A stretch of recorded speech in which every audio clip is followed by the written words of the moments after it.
Kannur Eranholi bomb സ്ഫോടനത്തിൽ CPIM-നെതിരെ ഗുരുതര വെളിപ്പെടുത്തലുമായി പ്രദേശവാസിയായ യുവതി. മേഖലയിൽ സ്ഥിരമായി ബോംബ് നിർമ്മാണം നടക്കുന്നതായി സ്ഫോടനത്തിൽ കൊല്ലപ്പെട്ട വേലായുധന്റെ അയൽവാസി സീന പ്രതികരിച്ചു. ആരോപണത്തിന് പിന്നിൽ രാഷ്ട്രീയ ദുരുദ്ദേശമാണെന്ന് CPIM-ന്റെ നിലപാട്. സ്ഫോടനത്തിന് പിന്നാലെ ജില്ലയിൽ പോലീസ് വ്യാപക പരിശോധന നടത്തി. പക്ഷേ ബോംബിന്റെ ഉറവിടം ഇപ്പോഴും അവ്യക്തമായി തുടരുകയാണ്.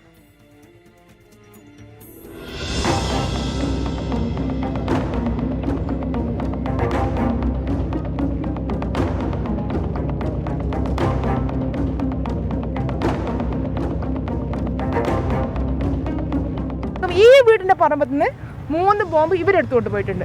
പോലീസിനൊന്നും ഇവർ പറയാൻ ഞങ്ങൾ ഏൽപ്പിച്ചിട്ടില്ല. ഇവിടെയുള്ള ആൾക്കാർ പാർട്ടിക്കാരെടുത്തോണ്ട് പോയിട്ടുണ്ട്. അത് 10-15 വർഷം മുമ്പേ ഞങ്ങളുടെ ഈ വീട് വാടക കൊടുത്തു പോയിട്ടുണ്ട്. അപ്പോഴേ ഇതുണ്ട്. ഇപ്പൊ ഒരാൾ മരിച്ചുകൊണ്ട് ഇത് വെളിയിൽ വന്നു. ഇല്ലേ ഇത് പിന്നെ ഇങ്ങനെ തന്നെ നിൽക്കും. കണ്ണൂരിലെ ബോംബ് രാഷ്ട്രീയത്തിന്റെ ചോരക്കൊതിക്കെതിരായ രോഷപ്രകടനമാണ് സീനിയുടെ വാക്കുകളിലേത്. CPIM-നെ പ്രതിരോധത്തിലാക്കുന്നതാണ് തുറന്നു പറച്ചിൽ. എന്നാൽ യുവതി കോൺഗ്രസ് അനുഭാവിയാണെന്നും രാഷ്ട്രീയ ലക്ഷ്യത്തോടെയുള്ള ആരോപണമെന്നും CPIM-ന്റെ മറുപടി.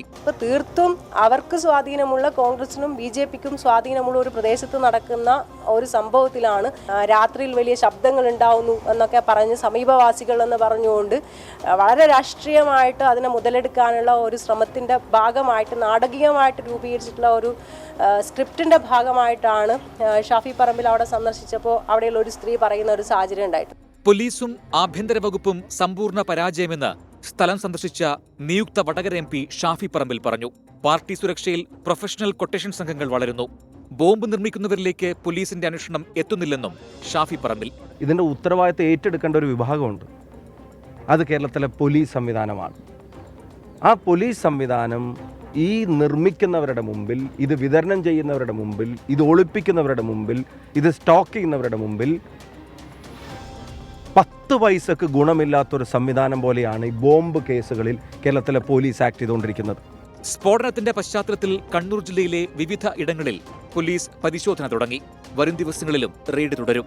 സ്ഫോടനത്തിൽ കൊല്ലപ്പെട്ട കൊടക്കുളം സ്വദേശി വേലായുധന്റെ മൃതദേഹം വീട്ടിലെ പൊതുദർശനത്തിന് ശേഷം കുണ്ടുചിറയിലെ ശ്മശാനത്തിൽ സംസ്കരിച്ചു. 24 കണ്ണൂർ.